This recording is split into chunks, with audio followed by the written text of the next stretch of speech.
There's something going on down in the New York delegation we're trying to find out. We saw the chairman Rosenbaum of the New York delegation, the bald-headed gentleman there, seemed to be chasing some large man off the floor, and now he is somebody being escorted off the floor by the guards. We'll find out in a moment what that was about. Mort Dean is down with the New York group now. Mort, come in. Walter, what happened, there are two problems here. Number one, someone with a Utah credential came by and ripped the phone out of the socket, a phone belonging to Richard Rosenbaum, the chairman of the New York delegation. But we have another problem. The Burns guards here will not permit us news people on the floor. They claim that, and we're really being shoved around, that Senator Dole has ordered them to clear the aisle. And could you explain what the problem is now?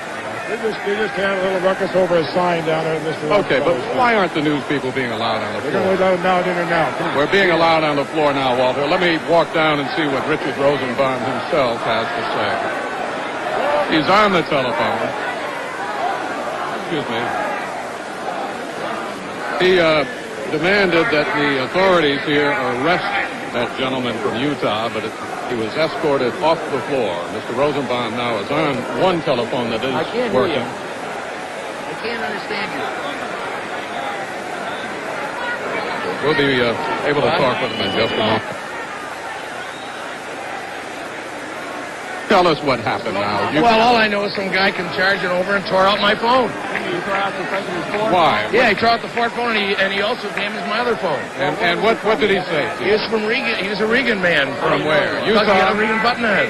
And what did he say to you, Dick? Well, no, I think he's vice chairman of one of those delegations. And then what happened? Well, then he ran out the back there, and I went back and asked him to have him What arrested. reason did he give? I don't know, something to do with the sign. I don't know. What had nothing to do with me. I think they got him, yeah. Did you get your phone back in? No, the phone's torn out. Look at it. Now, which phone is that, Dick? Which phone is that? I've got to have it. It represents a whole bunch of states.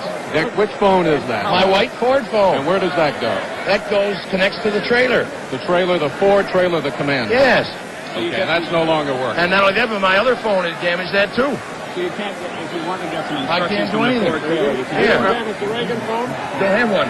Well, Walter, that's the story from the New York delegation. A phone ripped out, a brief scuffle, and a lot of pushing and shoving right now. Walter? Mike Wallace is outside the hall where the Mississippi delegation has been caucusing on this matter. Mike? They're not caucusing. They're having a meeting, they say. They're just having a friendly meeting. And look where they're having it, Walter. You see where it says CBS Correspondence? That's our office. Mudd, Rather, Dean, and I, office inside there, and somebody offered them the facilities of the CBS trailer, and they've been in there for about 10 or 15 minutes. They are basically the Reagan people in the Mississippi delegation. What they want to do is break that unit rule.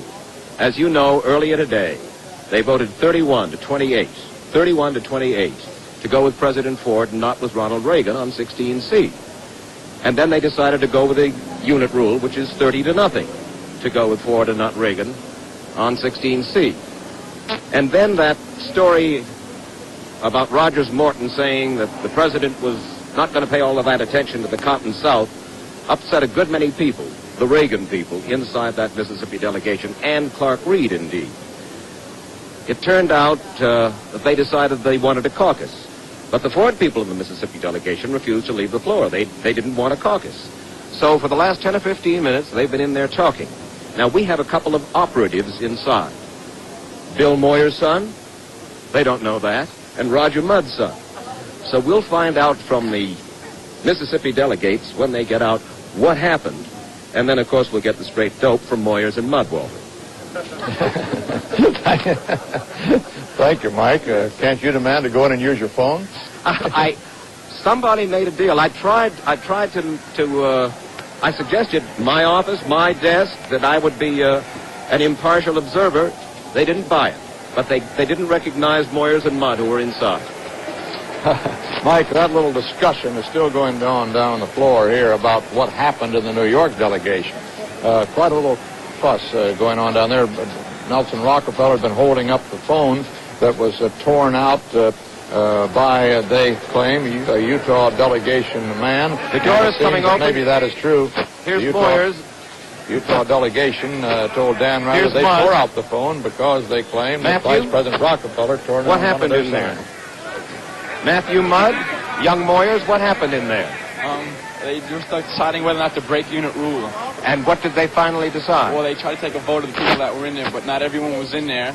So they couldn't decide. I think there was 22, 23. Some of them, I think, are still on the floor. There were 21 people in there, and they said they couldn't vote unless they had the entire delegation. Majority of them want to break unit rule or vote themselves out from under it. That's what they said. Well, how did they? What is that? This is Perry Wolf's son, John Wolf. Yeah.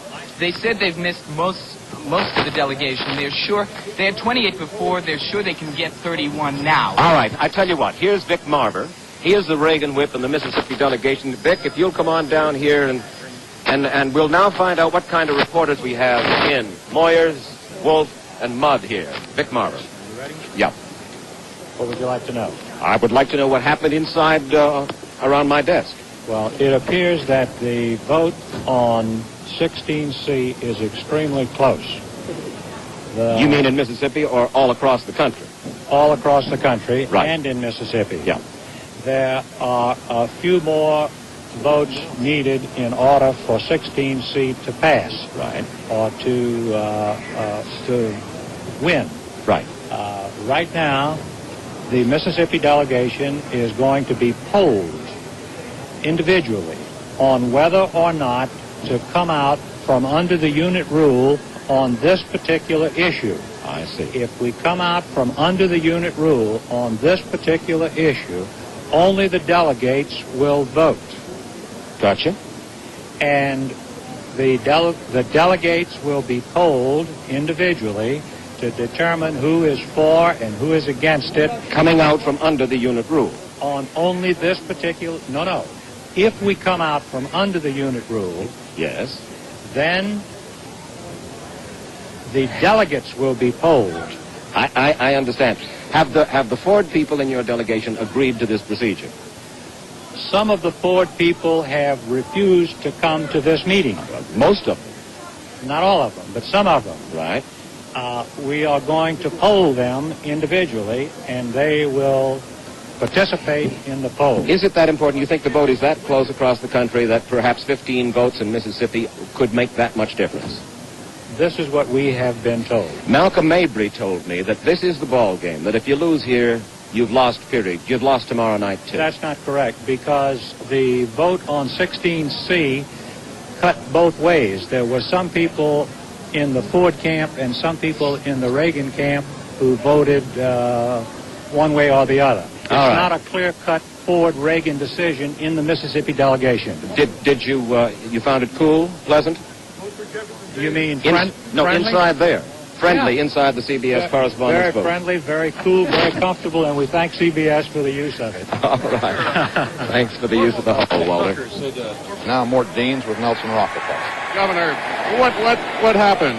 The part of the phone is down there on the floor. Could you show our viewers what happened to it? It's right around there. Could we have that handle down there, please? Here, let me just bend down. Could I borrow this for a sec? Governor, could you stand up for a moment? Just stand up. The phone people are here connecting it. You have a disconnected phone, Vice President. We've got the telephone people, I want to tell you, with the greatest efficiency and the most tremendous speed. They're right on the job. Okay. And I've got to give them back All the right. equipment so they can put it in. A good plug for the phone company, but Can we have a conference up at the box with Tara and the boys right now? Yeah. okay. Mr. Vice President, could you just tell us what happened now? What did you say? What did I say? No, what did you see? I mean, who did it and what happened here? It's the Somebody seat next came to by yours. whom none of us know and just told Dick Rosenbaum that if he didn't get that sign back, he was going to rip out the phone. What sign was that? The Utah delegate says he saw you take a sign from another man that was a Reagan sign. He handed it to me. He held it as I went by, and I just took it. I thought he was handing it to me. And then he came over to get that Reagan sign back. It wasn't he. It was a man from Utah. Who came to get that Reagan sign from you? Okay. Does this smack of 64 all over again no, or it's just not? a little light side. A little light side. Okay. No, I didn't. Something new every day. I'm trying to get out, but I can't get Okay. out. The Vice President wants to get out of here, and he can unless we get out of here. And rather agile 68, I think it is. Okay, there he goes. Secret Service helping. CBS helping. And Walter?